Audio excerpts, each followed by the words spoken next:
Well, Churchtown Festival, as it stands at the moment, has been going for about 175 years. It's changed its format over the years. Until about 16 years ago, there used to be 2 processions. Now there's only 1. And then we had the first Queen in the 1930s, and we've had a Queen every year since then. Originally, it didn't set out as a children's festival.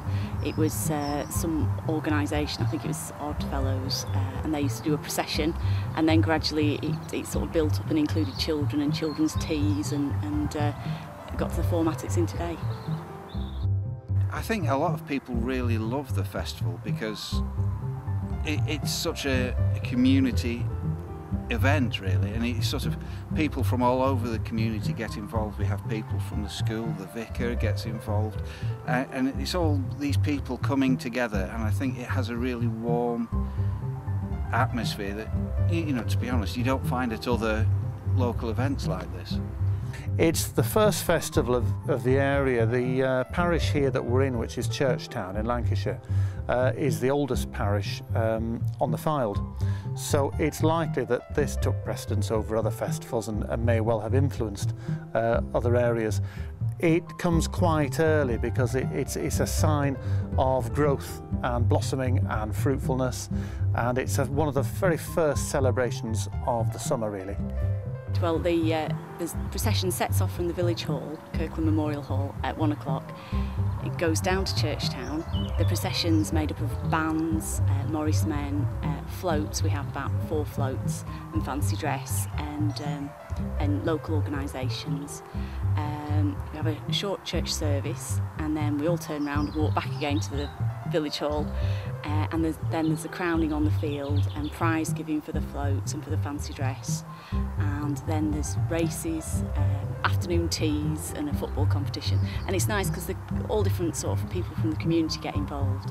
Like the afternoon teas, a lot of people ring up and say, oh, do you want me to do teas? And it's really nice, they'll sort of come forward, but we could always do with more volunteers. We meet for a half-hour church service. For those that want to be involved in a church service, for those that don't, there's the pub. So, you know, there's so we have the half hour in Churchtown itself, and then we come back to the field where there's the prize givings, there's the crowning of the festival queen, there's games, there's rides, there's a whole bunch of activities, and you know, as we said, it is primarily aimed at sort of children, but you know, I think it is continued to thrive because it is so popular with adults as well. We enjoy ourselves. So a fortnight last Saturday, we came together in the village hall, and we had some bets on snail racing, and it was really quite serious professional stuff, you know. In fact, an official complaint was lodged that one of the racing snails was in fact a slug in a carbon fibre shell. But we had a steward's decision that refuted that, I'm pleased to say. But I think over the course of the evening, this nonsense raised about 450 quid for the festival. So basically, we just did it through having a curry, putting snail racing up on the big screen, and hey presto, basically we all enjoyed having an evening together, and the results flowed from that.